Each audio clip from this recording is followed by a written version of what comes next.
During their lengthy history, this group only managed to achieve a few chart hits, which is why they are frequently referred to as Motown's best kept secret. Their talents as songwriters and supporting vocalists solidified their place in the label's long history. The centerpiece of today's video is all about the originals. Now before we start, let's be sure to leave a like on the video, subscribe to the channel, and push that notification bell to be sure you won't miss out on any more content. Now, without further ado, let's cue that intro.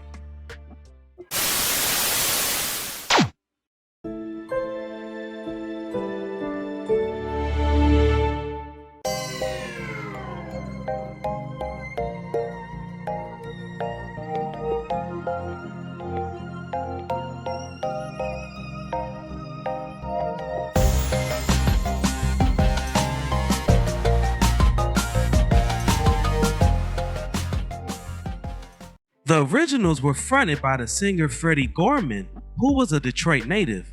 In 1957, Gorman and his lifelong buddy Brian Holland created a group known as the Tones after releasing Pretty Girl. On Aladdin Records in 1959, the group disbanded and Gorman went back to work as a mail carrier, eventually meeting young record mogul Berry Gordy on his route. Gordy eventually hired Holland as a staff writer and producer, and he collaborated with fellow producer Robert Bateman to record a single for Motown girl group The Marvelettes. When Marvelette Georgia Dobbins offered the title, "Please Mr. Postman," Holland naturally asked Gorman for assistance with the lyrics, yet his contributions to the song went unnoticed for decades. It was nevertheless a huge hit, topping the Billboard pop chart in the fall of 1961, and Gordy returned the favor by releasing the Gorman solo single, "The Day Will Come." In addition, Holland and Gorman continued their collaboration as songwriters, which eventually became a trifecta with the addition of Lamont Dozier. After a series of Motown productions including Mary Wells, Old Love, and The Supremes, I Want a Guy, Gorman was passed over in favor of Holland's brother Eddie, and with no contractual power, he returned to his post office job, disappeared for several years.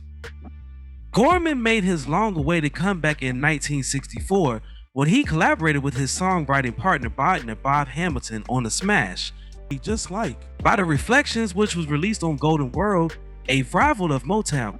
The following year, he cut a pair of solo singles, In a Bad Way and Take Me Back, for Golden World's sister label Rick Tick.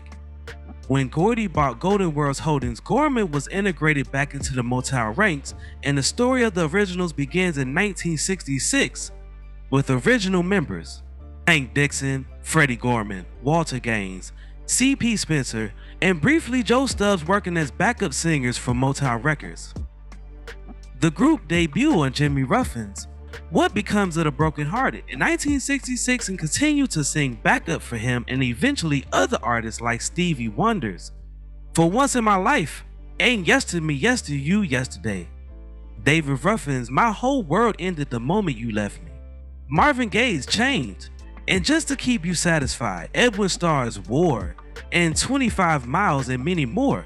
They appear on numerous Motown records but are never credited, similar to Motown's in-house female supporting group, The Dantes. They recorded their own material for Motown but only had one single released before 1969. A cover of Lee Belly's Goodnight Irene was published in 1966.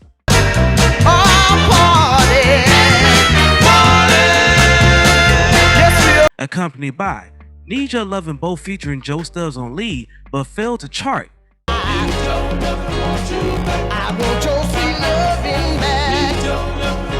They recorded the song Suspicion in 1966 but never released it as a single.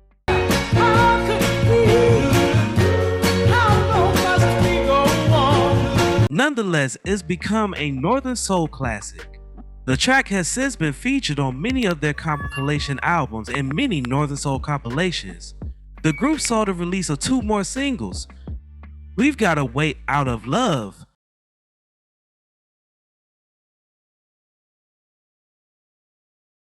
and Green Grow the Lilacs, which failed to chart in 1969.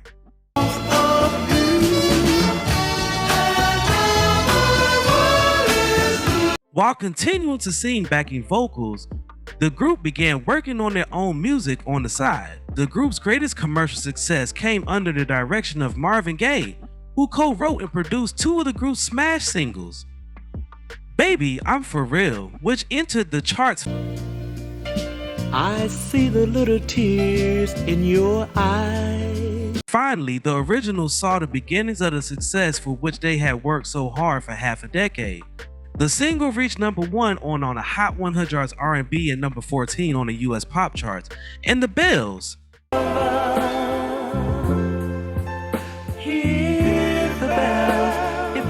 Both songs became seminal soul music recordings, and both have since been covered by 1990s R&B group After 7 re-recorded Baby, I'm For Real and made it a hit again in 1992, while another 1990s R&B group, Color Me Bad, re-recorded The Bells that same year, their debut album. Green Grow the Lilacs, later reissued as Baby, I'm For Real, was released and peaked on the US R&B chart at number 18. The release of their singles remained constant throughout the early 1970s, although chartings proved lower and more sporadic. The year 1970 saw 2 album releases and 4 singles, all of which were top 20 R&B hits, with ballads like We Can Make It Baby,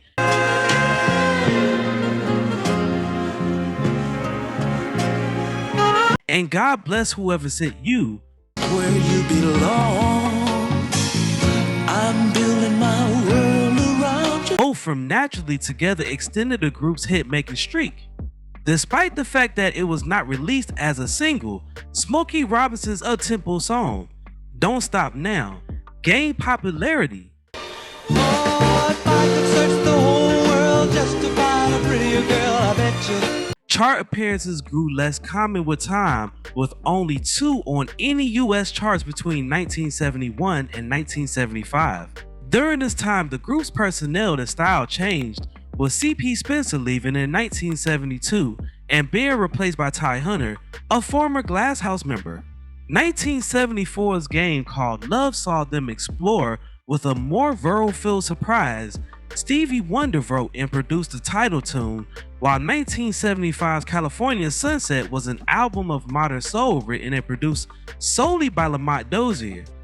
Communique, released in 1976, was the group's first step into disco, and it was followed up with Down to Love Town in 1977. The group recorded 8 albums during their time at Motown. Although the group went on to have more modest success in both the soul and disco fields near the end of the decade, the group had left Motown in 1977, releasing 2 albums for Columbia and their final album for the independent label Phase 2. Spencer returned briefly in the late 1970s, but after the death of Ty Hunter on February 24th, 1981, who passed of lung cancer, the group ceased recording and disbanded the following year. They later reunited and recorded for Ian Levine's Motor City Records. The group recorded several songs together, including Take the Only Way Out, which was scheduled for a single release, and individual members, including former member Joe Stubbs, also made some solo recordings. The group duetted with former Motown label mates The Supremes for one single. Backed by popular demand in 1991, I started falling and stepped up. Joe Stubbs, brother of Four Tops lead singer Levi Stubbs, passed away on February 5th, 1998. He had been with the group for about 6 months in 1966. C.P. Spencer passed on October 20th, 2004, and the group spokesman, Freddy Gorman, followed on June 13th, 2006. Walter Gaines passed away January 17th, 2012, after a long illness. Dixon is now the only surviving and active founding member of the original group. Following the passing of Freddy Gorman in 2006, longtime member Hank Dixon and Hank's daughter Terry Dixon reformed the Originals as a live touring act. Now, before we go, I have a question for you all. What is your favorite song from the Originals?